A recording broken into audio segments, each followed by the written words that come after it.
Welcome to the Passionate Roaditor, TPR, where we stay on the road to keep you safe on the road. Climax Coaches and the DCI released statements in a bid to quell suspicion of foul play concerning the death of Cyrus Jirongo. Let's follow the evidence and compare it with the statements released.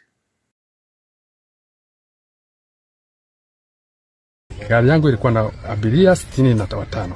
Along Nairobi-Naivasha highway, some 5 more passengers boarded, bringing a total number of passengers to 51. Climax Coaches has confirmed that Tyrus Kamau, their driver, was lying when he alleged the bus had 65 passengers, effectively throwing him under the bus. It took more than a week for Climax Coaches to issue an official statement contradicting their driver and to explain the movement of their bus on that fateful night.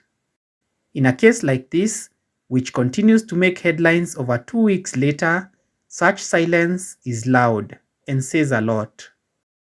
It's at this point that TPR asks for the first time, is Climax Coaches being honest? In a strange twist of fate involving the story of another day, another Climax bus, registration number KDB 180E, was involved in an accident along the Nairobi-Nakuru highway on Sunday the 28th of December 2025. The accident happened at Laikipia around 2 p.m. The Climax bus, which was heading to Nairobi from Busia, rammed the rear of a 14-seater Toyota Matatu. The accident involved 4 vehicles. Wet weather seems to have played a role. Fortunately, there were no fatalities.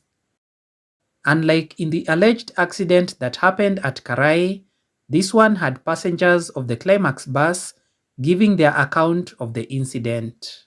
To date, not one passenger of the bus that was alleged to have crashed Jirongo's Mercedes has come out to give their side of the story.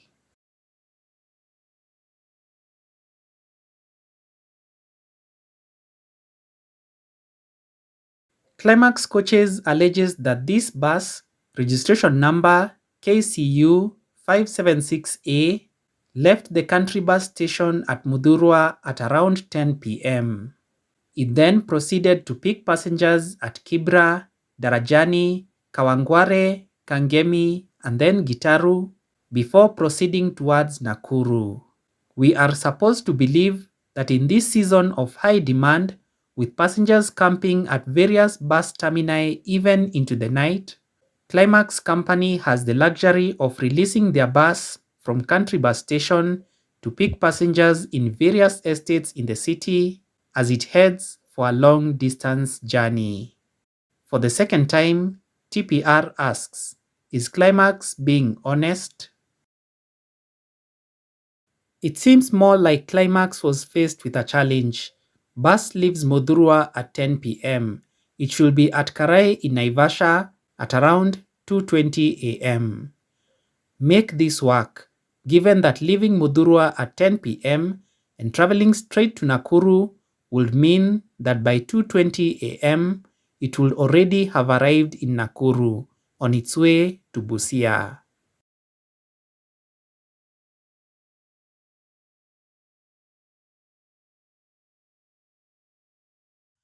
Let's track the white Toyota Probox as it gets into Eagle petrol station at Karai.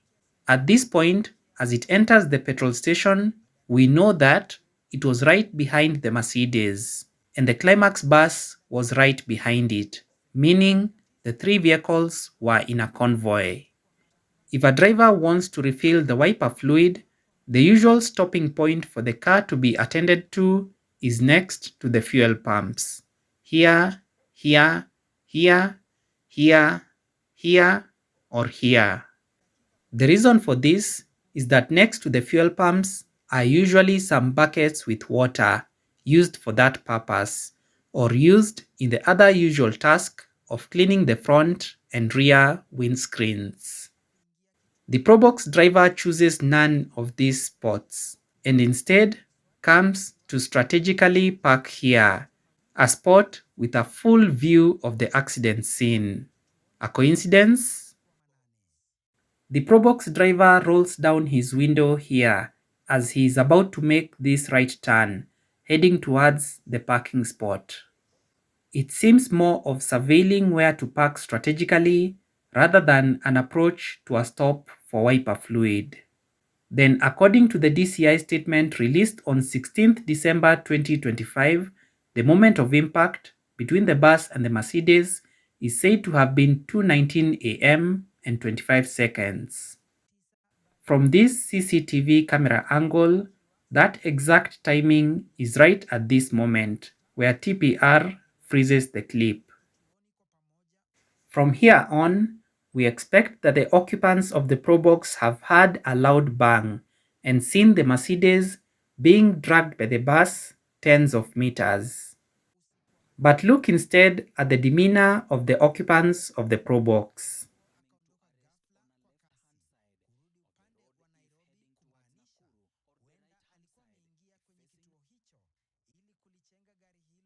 There is no hint of the accident.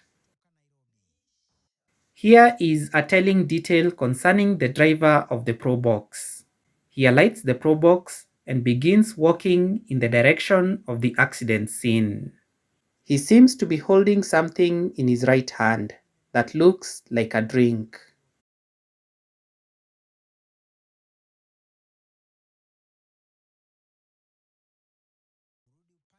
Is this how a man who has just had a loud bang of a Mercedes being crushed by a bus acts?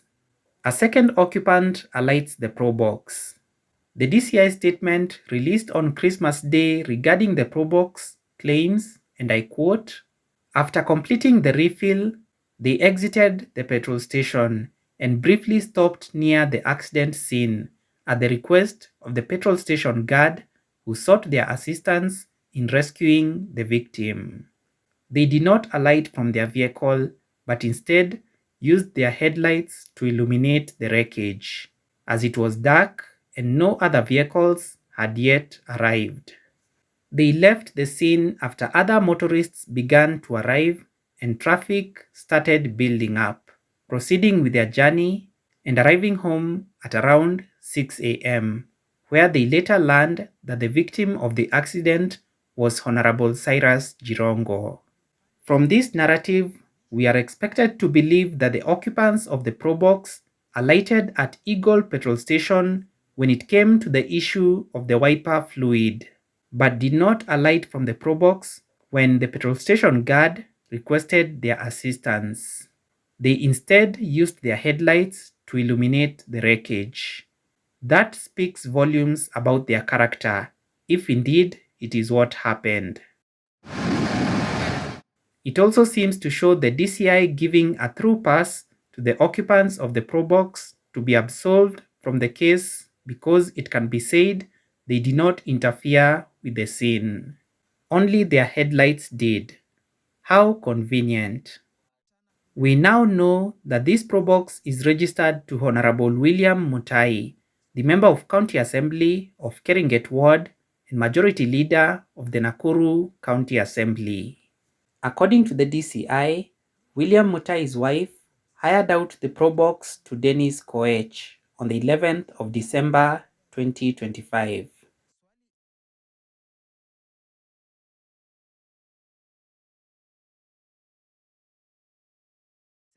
The DCI has explained what the occupants of the Probox were up to when they entered Eagle petrol station at Karai on that fateful night. What is yet to be released, yet should be available, is the footage of the wiper fluid being refilled in the Probox and its exit of Eagle petrol station to assist with lighting up the crash scene to aid in recovery. This would really help in the push to establish the truth. On the same note, footage of the moment of impact between the bus and the Mercedes is yet to be released. Should we believe that Eagle petrol station has CCTV that only cover convenient portions of the highway next to their premise? As Jirongo is laid to rest, the truth of how he lost his life and the circumstances revolving around the accident at Karai, which seems like it was staged, is active and coming out bit by bit. It refuses to be suppressed. For instance, the fact that no passenger of the Climax bus that allegedly hit the white Mercedes has come out to say anything. Let's keep following the evidence. Do like, share, and subscribe to TPR for more insightful analysis concerning incidents on our roads.